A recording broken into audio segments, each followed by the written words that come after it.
Station fire officer Srinivas Reddy గారు సార్తో ఉన్నాను. సార్ నమస్కారం. సమ్మర్ స్టార్ట్ అయింది సార్.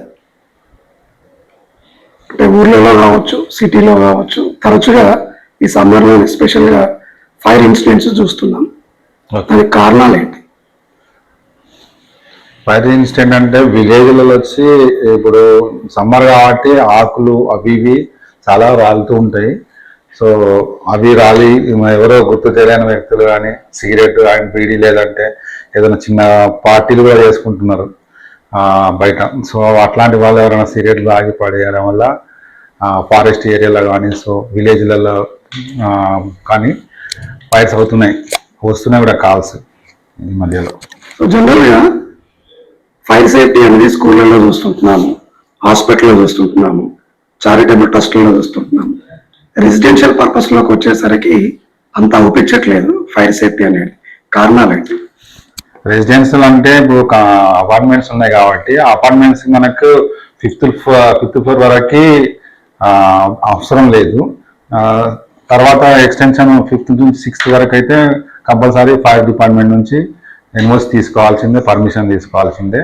సో ఈ 5th ఫ్లోర్ వరకు వాళ్ళు కూడా వాటర్ ట్యాంక్ కానీ సో దానికి పంప్స్ కానీ అవి కూడా పెట్టుకోవాలి. ఎమర్జెన్సీకి సిలిండర్స్ అని పెట్టుకోవాలి. సో ఫ్లోర్కి సిలిండర్స్ కానీ డిస్టెన్స్ని బట్టి సిలిండర్స్ ప్రొవైడ్ చేసుకోవాలి వాళ్ళు కూడా. అండ్ CO2 కానీ ఎలక్ట్రిసిటీ బోర్డ్స్ ఉంటుంది, ఆ బోర్డ్స్ దగ్గర CO2 కానీ కార్బన్ డైఆక్సైడ్ ఉంటారు దాని CO2 అది కానీ DCP అని డ్రై కెమికల్ పౌడర్ అని ఉంటుంది, అవి ప్రొవైడ్ చేసుకోవాలి వాళ్ళు అపార్ట్మెంట్స్ వాళ్ళు. అంటే టోటల్గా అంటే ఎక్స్ట్రా 6th ఫ్లోర్ వాళ్ళంటే కంపల్సరీ, 5th ఫ్లోర్ వరకు ఉన్న వాళ్ళు మాత్రము ఇవి ప్రొవైడ్ చేసుకోవాలి వాళ్ళు. ఇంకొకటి వచ్చి స్కూల్లో అంటే స్కూల్లో కూడా చెప్తున్నాను, వాళ్ళకు కూడా అవేర్నెస్ ప్రోగ్రామ్స్ కూడా ఇస్తున్నాము మేము. స్కూల్స్ కానీ అపార్ట్మెంట్స్ కానీ సో పెట్రోల్ బంక్స్ కానీ అదర్వైజ్ అన్ని దగ్గర మేము వీక్లీ ప్రతి డే ఎవ్రీ డే మేము అవేర్నెస్ ప్రోగ్రామ్ చేస్తున్నాము. సో ఏంటంటే స్కూల్లో కూడా ఆల్రెడీ చెప్పేసినాము వాళ్ళకు కూడా, వాళ్ళు కూడా సిలిండర్స్ ప్రొవైడ్ చేసుకోవాలి. సో ఇంత ఒక 200 మీటర్స్ ఆ డిస్టెన్స్లో చెప్పాము, ఆల్రెడీ ఇన్స్ట్రక్షన్స్ కూడా ఇచ్చాము. ఇక్కడ గజ్వేల్ లోకల్లో ప్రైవేట్ స్కూళ్ళకి కానీ గవర్నమెంట్ స్కూళ్ళకి కానీ వాళ్ళందరికీ ఇన్స్ట్రక్షన్స్ చెప్పేసాము, ఇట్లా పెట్టుకోవాలని చెప్పేసినాము. సో ఇంకోటి సినిమాల్స్ కూడా ఉన్నాయి. సినిమాల్స్ వాళ్ళకు ఎన్ఓసి ఉంటుంది, అంటే నో అబ్జెక్షన్ సర్టిఫికేట్ వాళ్ళు తీసుకోవాలి, ఫైర్ డిపార్ట్మెంట్ నుంచి తీసుకోవాలి. వాళ్ళకు కూడా ఇన్స్ట్రక్షన్స్ ఇచ్చాము. వాళ్ళకు కూడా సో సిలిండర్స్ కానీ వాళ్ళు సేమ్ వాటర్ చెక్ పంప్స్ కానీ జనరేటర్ కానీ సో అవన్నీ ప్రికాషన్ చెప్పాము, వాళ్ళకు చెప్పేసి వచ్చినాము. అలా కూడా అవేర్నెస్ ప్రోగ్రామ్ కూడా తీసుకుంటున్నాం, ఇచ్చేసి వస్తున్నాం వాళ్ళకి. నెక్స్ట్ వచ్చి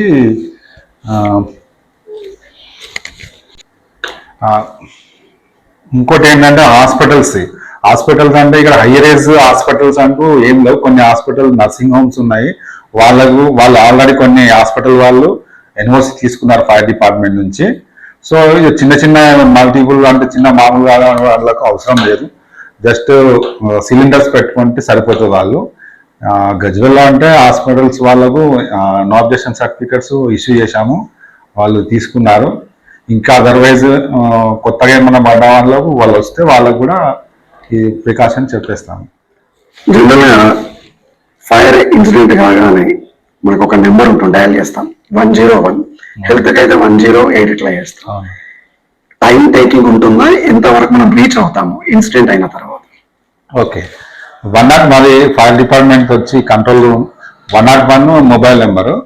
సో మీరు పర్సన్ ఎవరైతే ఫైర్ అయినప్పుడు 101కి కాల్ చేస్తే వాళ్ళు రిసీవ్ చేసుకొని వాళ్ళ దగ్గర నుండి వాళ్ళ మొబైల్ నెంబర్ డేటా అదే వాళ్ళ నేమ్ కానీ అడ్రస్ తీసుకొని వాళ్ళు ఏం చేస్తారంటే అక్కడ నుండి ఏ ఏరియాకి దగ్గర వస్తుందో ఆ స్టేషన్కి వాళ్ళు కంట్రోల్ నుంచి కాల్ చేసి చెప్తారండి.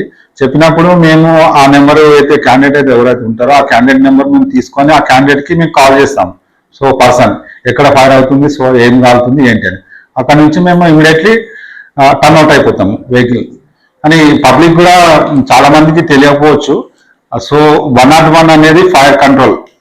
మీరు ఎక్కడ నుంచి ఏ ఫైర్ అయినా తెలంగాణ స్టేట్లో ఎక్కడి నుంచి అయినా మీరు 101 చేయొచ్చు, ఫ్రీ డైల్ అది.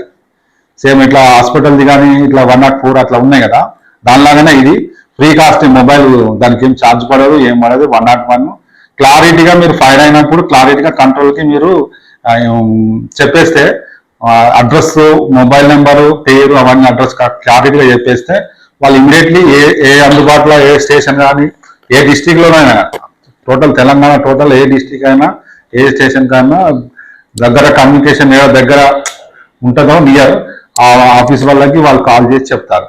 చెప్పినప్పుడు మేము ఇమీడియట్లీ ఆ కాల్ రిసీవ్ చేసుకొని ఆ క్యాండిడేట్ పర్సన్ కాల్ చేసి సో ఏం కాలుతుంది ఏంటి అనేది మేము వాళ్ళ క్లారిటీ తీసుకొని మేము ఇమీడియట్లీ టర్న్ అవుట్ అయిపోతాం. సాధారణంగా ఒక ఫైర్ ఇన్సిడెంట్ జరిగింది అనగానే జనరల్గా మనకు ఒక వచ్చే థాట్ ఏంటంటే షార్ట్ సర్క్యూట్.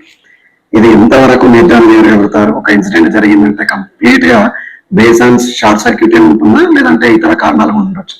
ఓకే, ఇతర కారణాలు కూడా ఉంటాయి. విలేజెస్ లో ఎక్కువ శాతం ఏంటంటే వరిగడ్డి కానీ ఈ మన చొప్పగడ్డి అలాంటివి ఉంటాయి కదా, అవి ఏంటంటే మన విలేజ్ లో హోమ్ దగ్గర కాకుండా ఓపెన్ ప్లేస్ లో దాన్ని స్టోరేజ్ చేసుకుంటే బాగుంటుంది. సో ఏంటంటే ఒక్కొక్క గడ్డి కానీ ఏదైనా స్టోరేజ్ చేసినప్పుడు దానికి డిస్టెన్స్ మెయింటైన్ చేయాలి. సో ఏంటంటే ఫైర్ అయినప్పుడు ఇంకొక దాని మీద ఫైర్ కాకుండా కంట్రోల్ అవుతుంది.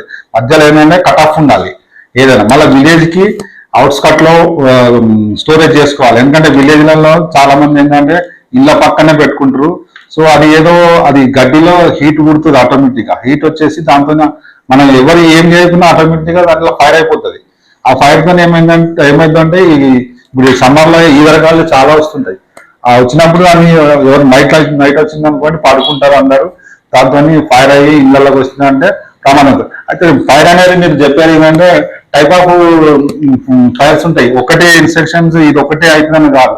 షార్ట్ సర్క్యూట్ తోని పవర్ లింక్ అవ్వడము, సో గాలి దుమారం వచ్చినప్పుడు కేబుల్స్ పైన ఇట్లా జాయింట్ అయ్యి దాంతో ట్రాన్స్ఫార్మర్ పేలడము చేయడం అలాంటివి ఉంటాయి. ఇంకోటి ఏంటంటే ట్రాన్స్ఫార్మర్ దగ్గర కూడా దానికి చుట్టూ ఫెన్సింగ్ లాంటిది చేస్తే బాగుంటుంది. నేను చాలా ఇక్కడ గజ్వేల్లో చూశాను కొన్ని ప్లేసెస్ లో ట్రాన్స్ఫార్మర్ ఉంది, దానికి ఎలాంటిది ఇట్లా రౌండ్ అప్ జాలి ఇట్లా దానికి గేట్ లాంటిది సేఫ్టీగా లేదు. సో అలాంటివి కూడా చూసుకోవాలి. సో ఇంకోటి ఏంటంటే ట్రాన్స్ఫార్మర్ ఉన్న దగ్గరలో చెత్త అది ఇది అని చాలా ఉంటున్నాయి. ఏది ఎండిపోయిన ఆర్టీ అని అలా స్టోరేజ్ చేస్తున్నారు. పబ్లిక్ కూడా కొంచెం నేను చెప్తున్నా వాళ్ళకి రిక్వెస్ట్ ఏంటంటే సో మన పరిధిలో ఉన్నప్పుడు కొంచెం క్లీన్ అండ్ క్లీన్ చేసుకుంటే మనం సేఫ్టీ ఉంటాం. మనం సేఫ్టీ ఉంటాం కాబట్టి మీరు అలాంటివి చేయకుండా ట్రాన్స్ఫార్మర్ కానీ పవర్ దగ్గర కూడా ఇంకోటి ఏంటంటే ఇప్పుడు ఇల్లు కట్టుకున్నప్పుడు పవర్ కేబుల్స్ పెడుతుంటారు. దాంట్లో మంచి ఐఏఎస్ సరిపోయే కేబుల్స్ పెట్టుకుంటే మనకేంటంటే కొంచెం పవర్ ఎక్కువ వచ్చినా చేసినా మనకు అది కంట్రోల్ చేయగలుగుతుంది. ఇంకోటి ఏంటంటే వీళ్ళు చాలా మంది ఏం చేస్తారు, ఒకటే ప్లగ్ పెట్టి ఆ ప్లగ్ లో ఒక 10 లైట్లు కానీ ఏదో సంథింగ్ పెడతారు. అంటే దానికి ఎక్స్టెన్షన్ బాక్స్ పెట్టి ఆ ఎక్స్టెన్షన్ బాక్స్ ఏంటంటే దానికి చాలా తక్కువ ఉంటుంది కేబుల్. ఆ లోడ్ ఎక్కువైపోయి అది మనకు తెలియదు, ఆటోమేటిక్గా అది పైన హీట్ అయ్యి కాలిపోతుంటది. సో అలాంటివి కూడా జాగ్రత్తగా చూసుకుంటే బాగుంటది. Thank you sir, thank you so much. Okay, thank you.